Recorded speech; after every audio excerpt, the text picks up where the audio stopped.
আজ একটাই ভিডিওতে দুটো খবর, আর এই দুটো খবরই এক জায়গায় গিয়ে মিলছে।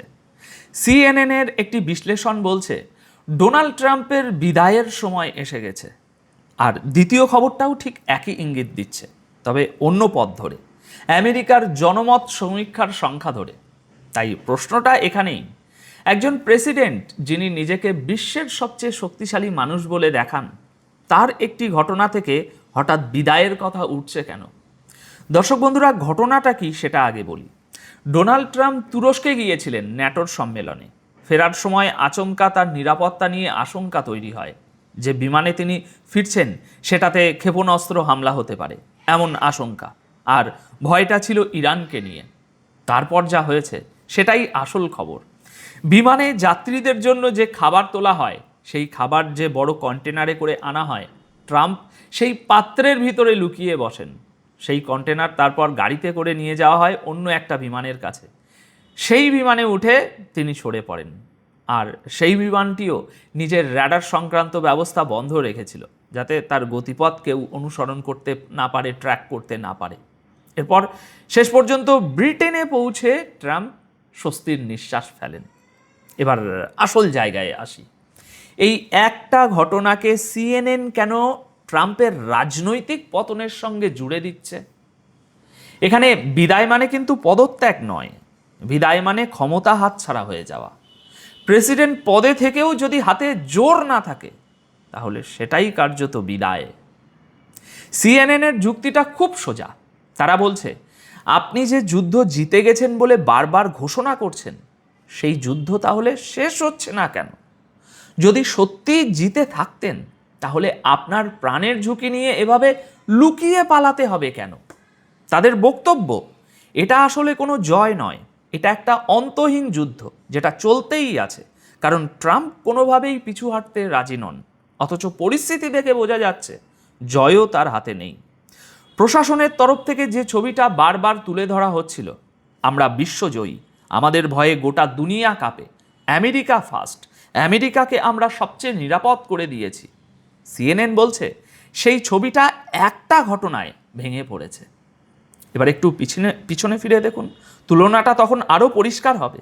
এই একই ডোনাল্ড ট্রাম্প, যার কাছে বাংকারে আশ্রয় নেওয়াটাও অপমানজনক মনে হতো, আগেরবার যখন তাকে হত্যার চেষ্টা হয়েছিল, তখন তিনি বারবার বলেছিলেন বাইরে বেরিয়ে এসে, ফাইট ফাইট, লড়ো। আর আজ সেই মানুষটাই খাবারের বাক্সে ঢুকে বসে আছেন। সিএনএনের ভাষায় তার স্ট্রংম্যান ভাবমূর্তিটা আর নেই। যে কঠোর নির্ভীক নেতার ছবি এতদিন তৈরি করা হয়েছিল, সেই ছবিটা একদিনেই উল্টে গেছে। এখানেই কিন্তু বিষয়টা শেষ হচ্ছে না। সিএনএন আরও একটা কথা তুলেছে, ট্রাম্প ফিরছিলেন কোথা থেকে? ন্যাটোর সম্মেলন থেকে। এবার ভালো করে শুনুন, ন্যাটো মানে হলো সেই দেশগুলোর জোট যারা মূলত আমেরিকার সামরিক ছাতার ভরসায় থাকে। তাদের ভাবনা, বিপদ এলে আমেরিকা এসেই টোটালটা বাঁচিয়ে দেবে। এখন সেই দেশগুলোর সামনেই দেখা গেল যে যিনি রক্ষা করবেন বলে দাবি করছেন, তিনি নিজের নিরাপত্তাটুকুও নিশ্চিত করতে পারছেন না। এই একই প্রশ্ন উপসাগরীয় দেশগুলোর মনেও উঠবে। জিসিসিভুক্ত দেশগুলো যারা আমেরিকার নিরাপত্তা প্রতিশ্রুতির উপর ভরসা করে বসে আছে, তারাও ভাবতে বাধ্য হবে, যিনি নিজেই খাবারের ট্রাকে লুকিয়ে পালাচ্ছেন, তিনি আমাদের কি রক্ষা করবেন? তার মানে একটা ছোট্ট ঘটনা, কিন্তু তার ছায়া অনেক দূর পর্যন্ত পড়ছে। এবার আসা যাক সবচেয়ে গুরুত্বপূর্ণ জায়গায়, সিএনএনের সবচেয়ে বড় অভিযোগ। তারা বলছে ট্রাম্প বারবার চুক্তি পিছিয়ে দিচ্ছেন, আর তাতে নিজেরই ক্ষতি করছেন। অনেক আগেই যদি একটু নমনীয় হয়ে কিছু একটা করে বেরিয়ে আসতেন, তাহলে অন্তত মুখ রক্ষা হতো। কিন্তু এখন উল্টোটা ঘটছে। বিশ্লেষণে বলা হচ্ছে, ইরান দিনে দিনে নিজের শর্ত আরও কঠিন করে তুলছে।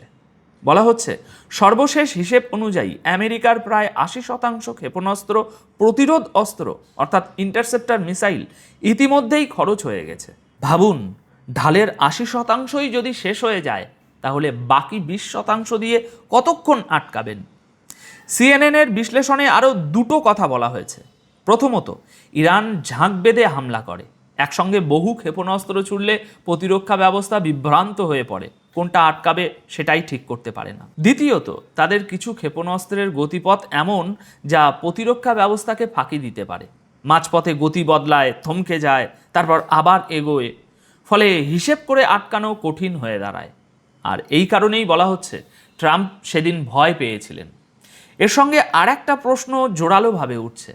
এই ঘটনার সবচেয়ে অস্বস্তিকর দিকটা এবার শুনুন। সিএনএন লিখছে সিক্রেট সার্ভিস ট্রাম্পকে বাঁচিয়ে নিয়ে গেছে, সেটা তাদের কাজ, বোঝা গেল।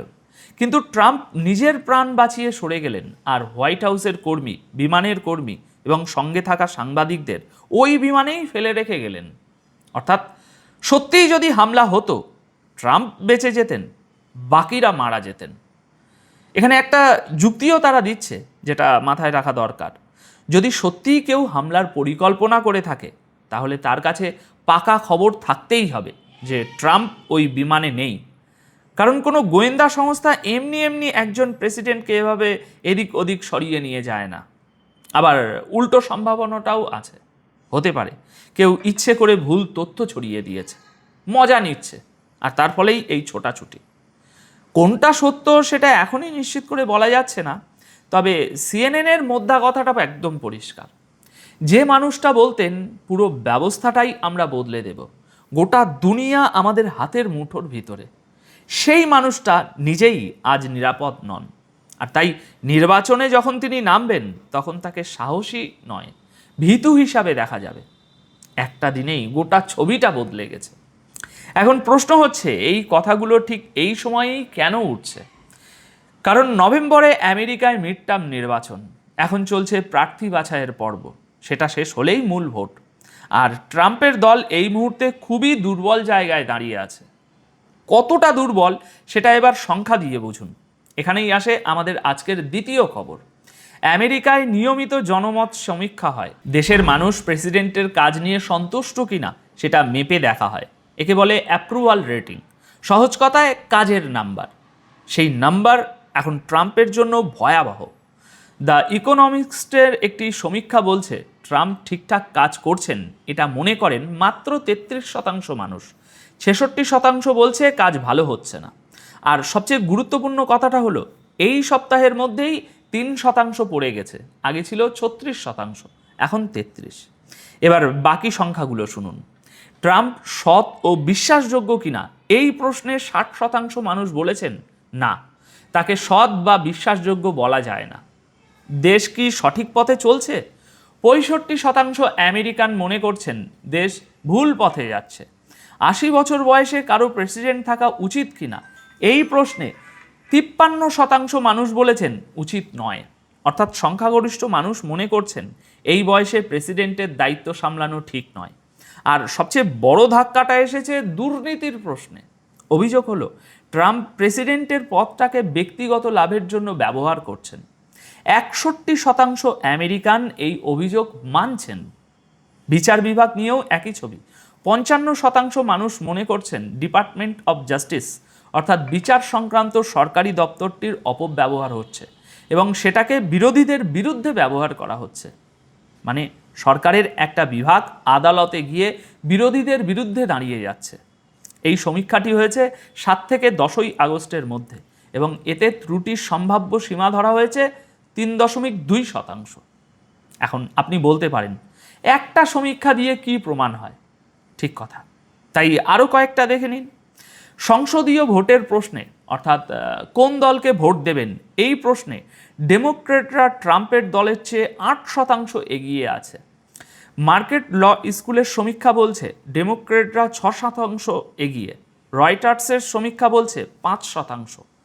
সংখ্যাগুলো এক নয়, কিন্তু দিকটা এক, সবকটিই ট্রাম্পের বিপক্ষে যাচ্ছে।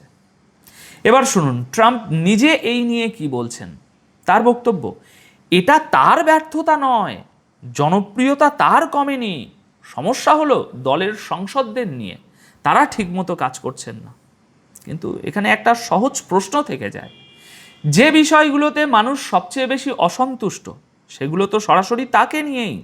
এই পদের অপব্যবহার, ব্যক্তিগত লাভ, বিশ্বাসযোগ্যতা, এসবে সংসদরা কি করবেন? এবার আসল হিসেবটায় আসি, কারণ ভোটে সংখ্যাটাই শেষ কথা। আমেরিকার প্রতিনিধি পরিষদে অর্থাৎ হাউসে মোট আসন 435টি, প্রতিটি আসনের লড়াই আলাদা। তাই 8% এগিয়ে থাকা মানেই হবে সব জায়গায় 8%, এমনটা ভাবা যাবে না, কোথাও বেশি কোথাও কম। তাহলে এই 8%-এর আসল প্রভাব কোথায় পড়বে?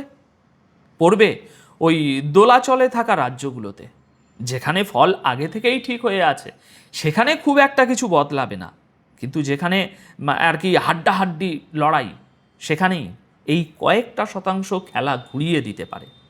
আর এখানেই ট্রাম্পের দলের বিপদ, কারণ গত হাউস নির্বাচনের পর থেকেই রিপাবলিকানরা সংখ্যাগরিষ্ঠতা খুবই দুর্বল। বলা হচ্ছে ডেমোক্রেটরা মাত্র 3টি আসন বাড়াতে পারলেই সংখ্যাগরিষ্ঠতা তাদের হাতে চলে যাবে, মাত্র 3টি আসন। আর মূল্যায়নে বলা হচ্ছে এমন প্রায় 20টি আসন রয়েছে যেখানে গতবার জয় পরাজয়ের ব্যবধান ছিল মাত্র 2 থেকে 5% এরকম পয়েন্টে। এখন যদি বিরোধীদের ভোট 8% বাড়ে, তাহলে ওই 20টি আসনই সরাসরি ঝুঁকিতে পড়ে যায়। সব মিলিয়ে হিসেব বলছে আগামী নির্বাচনে ট্রাম্পের দল 8 থেকে 10টি আসন হারাতে পারে।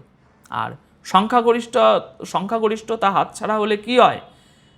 তখন প্রেসিডেন্ট পদ থেকেও তিনি নিজের ইচ্ছে মতো কিছু করতে পারবেন না। আর সেটাই তো ক্ষমতার আসল বিদায়। অবশ্য এখনই চূড়ান্ত রায় দেওয়া যায় না, নির্বাচনের আগে অনেক কিছুই বদলাতে পারে। এবার সবচেয়ে বড় প্রশ্নে আসি, যেটা এই গোটা আলোচনার আসল জায়গা। ট্রাম্প যখন ক্ষমতায় আসছিলেন তখন অনেকেই আশাবাদী ছিলেন, কারণ তিনি বলেছিলেন যে আমেরিকা ফার্স্ট, আমরা নিজেদের দেশ নিয়ে ভাবব, অন্য দেশের ব্যাপারে নাক গলাবো না, বিদেশে সেনা রাখবো না। কিন্তু বাস্তবে আজ এসে দেখা যাচ্ছে যে সেই সব কথার উল্টোটাই হচ্ছে। তাই এখন প্রশ্নটা উঠছে, ওই প্রতিশ্রুতিগুলো কি আসলে নাটক ছিল? তুরস্ক থেকে খাবারের বাক্সে লুকিয়ে ফেরার ঘটনাটাই প্রমাণ করে দিয়েছে যে ট্রাম্পের ওই কঠোর নেতার ভাবমূর্তিটা ফাঁপা ছিল, এবং তাতে ন্যাটো থেকে উপসাগরীয় দেশ পর্যন্ত আমেরিকার নিরাপত্তা প্রতিশ্রুতি নিয়েই প্রশ্ন উঠে গেছে।